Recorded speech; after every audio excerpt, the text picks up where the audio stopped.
এবার আসেন আল্লাহ সুবহানাহু ওয়া তাআলা সূরা তাওবার ৯৮ নম্বর আয়াতে বলেন, অমিনাল আরাব মাইয়াত্তাখিযু অমিনাল আরাব মান ইউমিনু বিল্লাহ ওয়াল ইয়াউমিল আখির ওয়া ইয়াত্তাখিযু মা ইউনফিকু কুরবাতিন ইনদাল্লাহ। আল্লাহ ইরশাদ করছেন, যারা আল্লাহর প্রতি এবং পরকালের প্রতি দৃঢ় বিশ্বাস করবে, সৎ এবং যোগ্য নেতা যাচাই করে পৃথিবীর মধ্যে সিলেক্ট করবে। আল্লাহ সুবহানাহু ওয়া তাআলা বলেন, আলা ইন্নাহা কুরবাতুল্লাহুম সাইয়ুদখিলুহুমুল্লাহু ফি রাহমাতি। আল্লাহ ওই দেশের প্রতি, ওই জনগণের প্রতি, ওই মানুষগুলির প্রতি আল্লাহর রহমত বর্ষণ হতেই থাকবে। তাহলে বোঝা গেল মসজিদের ইমাম নিয়োগের সময় যেমন তার চরিত্রের দিকে তাকান, আপনি যখন ভোট দিতে যাবেন, সিল মারতে যাবেন, তখন ওই নেতার চরিত্রও আপনাকে দেখতে হবে।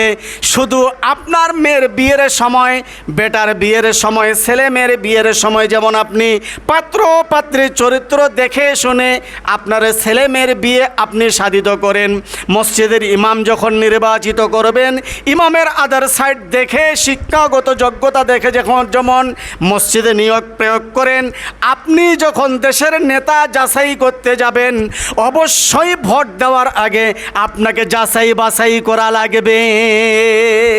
যদি না করেন তাহলে বেটা বেটির আর মসজিদের ইমামের বেলায় ১৬ আনা আর সেই ১০ টাকা চাউলের আশায় লোভে পড়ে বলছেন অমুকের চরিত্র কুত্তার মতো পবিত্র, বললেই হাসরের ময়দানে আপনাকে আমাকে জেনাকারের কাতারে দাঁড়াতে হবে। এদিক থেকে আপনাকে আমাকে সজাগ থাকতে হবে। ভাইরা আমার, তাহলে বোঝা গেল আল্লাহ এবং রাসূলের প্রতি দৃঢ় বিশ্বাস আপনাকে আমাকে করতে হবে। যারা করবে সে দেশের মধ্যে আল্লাহ রহমত, আল্লাহ সুবহানাহু ওয়া তাআলা আপনার আমার প্রতি বর্ষণ দান করবেন। সকল সুবহানাল্লাহ বিহামদি।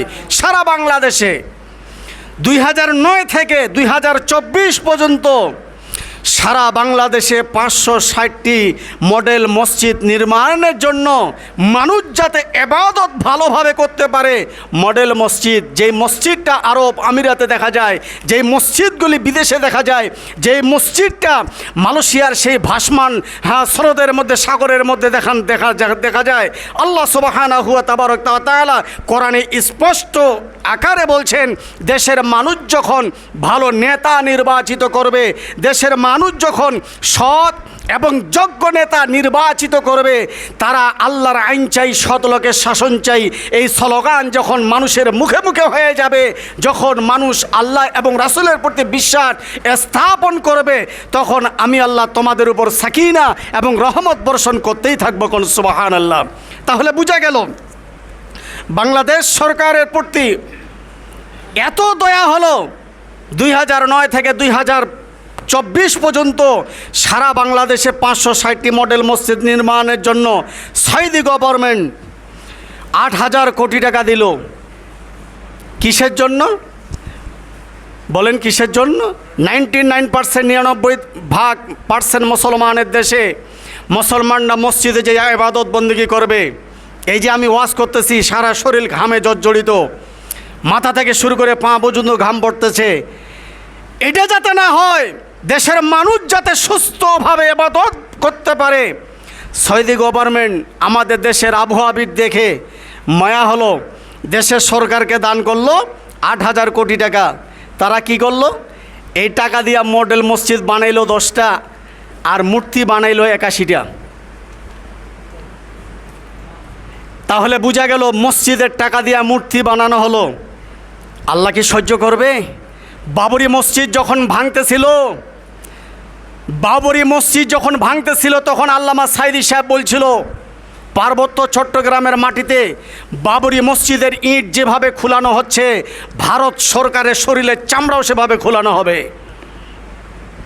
এবং ভারত সরকারকে যারা সাপোর্ট করছে, যে সমস্ত দেশের সরকারেরা, নেতারা, মন্ত্রীরা, তাদের শরীরের চামড়াও সেভাবে খুলানো হবে।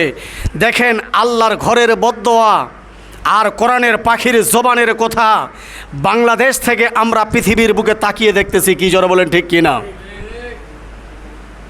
কি করলো সৌদি আরব? তারা তিরমিজি পড়ে, সৌদি সরকার বুখারী পড়ে, তারা চুপে চুপে দেশের মুসলিম কান্ট্রিতে দান করলো,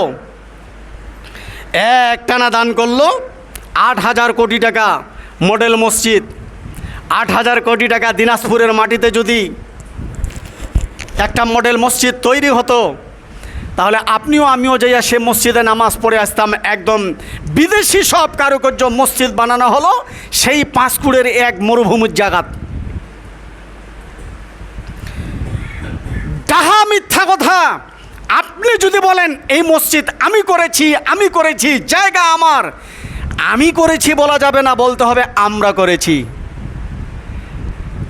আমি যদি বলি আমি ইমাম না হলে মসজিদ চলবে না, আমাকে লাগবেই, আমি একটা বড় বেঈমান।